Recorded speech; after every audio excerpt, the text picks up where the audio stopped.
Hello everyone. The Surat Split. The Congress split at Surat came in December 1907, around the time when revolutionary activity had gained momentum.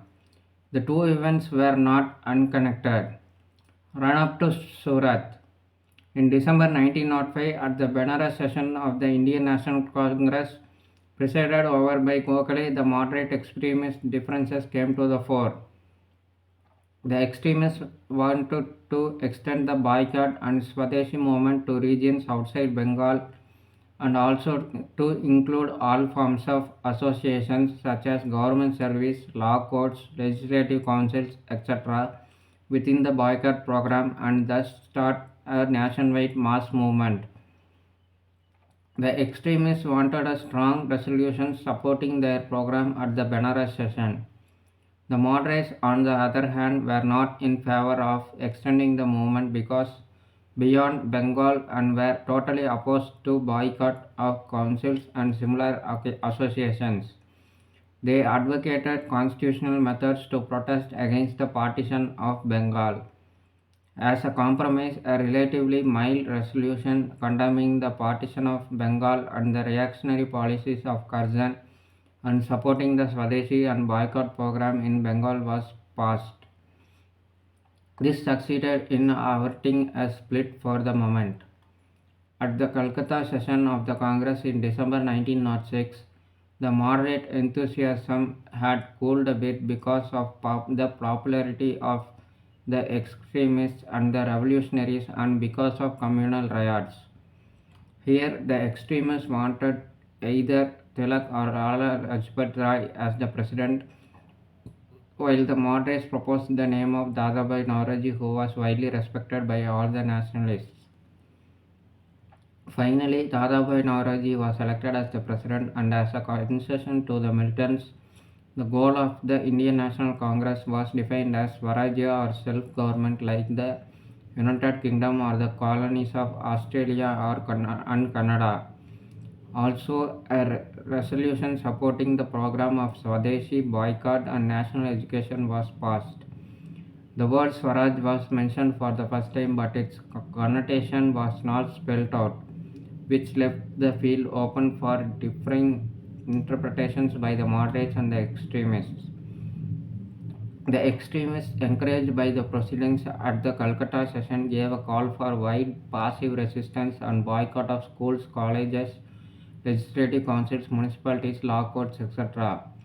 The moderates, encouraged by the news that council reforms were on the anvil, decided to tone down the Calcutta program. The two sides seemed to be heading for a showdown. The extremists thought that the people had been aroused and the battle for freedom had begun. They felt the time had come for the big push to drive the British out and considered the moderates to be a drag on the movement. They decided that it was necessary to part company with the moderates even if it meant a split in the Congress.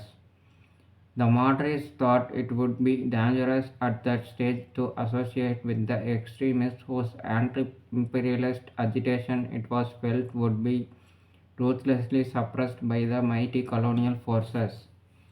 The moderates saw in the council reforms an opportunity to realize their dream of Indian participation in the administration. Any hasty action by the Congress, the moderates felt under extremist pressure, was bound to annoy the liberals then in power in England. The moderates were also ready to part company with the extremists. The moderates failed to realize that the council reforms were meant by the government more to isolate the extremists than to reward the moderates. The extremists did not realize that the moderates could act as their front line of defense against state repression.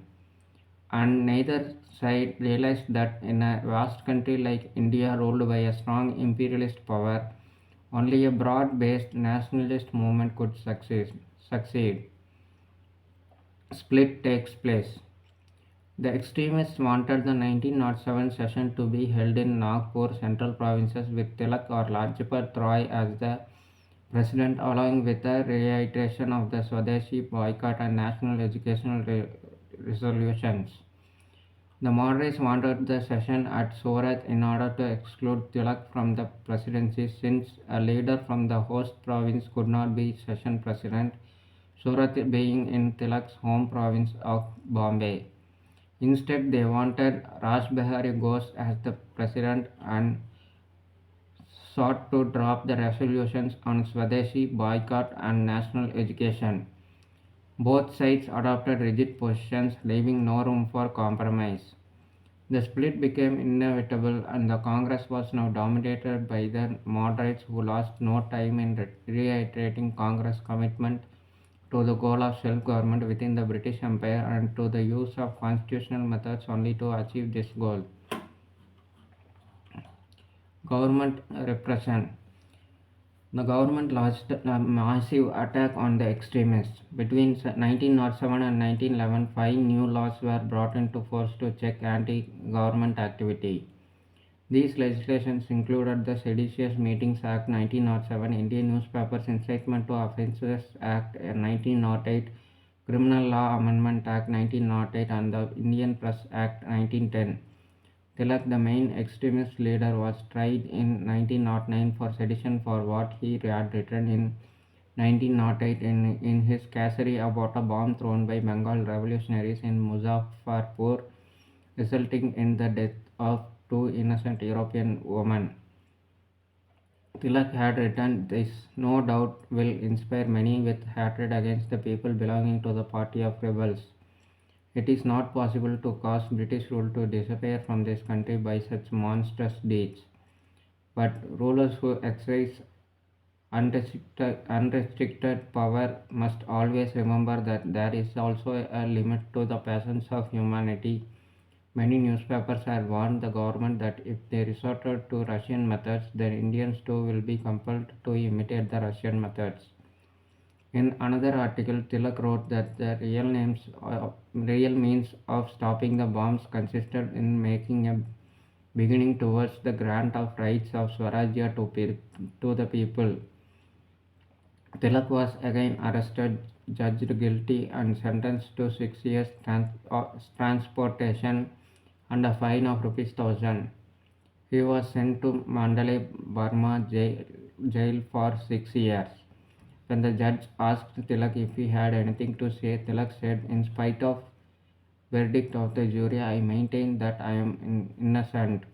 There are higher powers that rule the destiny of men and nations, and it may be the will of Providence that the cause which I represent may prosper more by my suffering than my remaining free."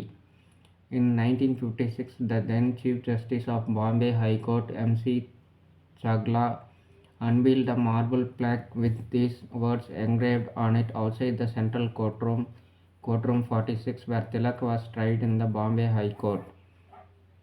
Aurobindo and B.C. Paul retired from active politics. Lajpat Rai left for abroad. The extremists were not able to organize an effective alternative party to sustain the movement. The moderates were left with no popular base or support, especially as the youth rallied behind the extremists. After 1908, the national movement as a whole declined for a time. In 1914, Tilak was released and he picked up the threads of the movement. Like, share, and subscribe to support the channel. Thank you. Bye.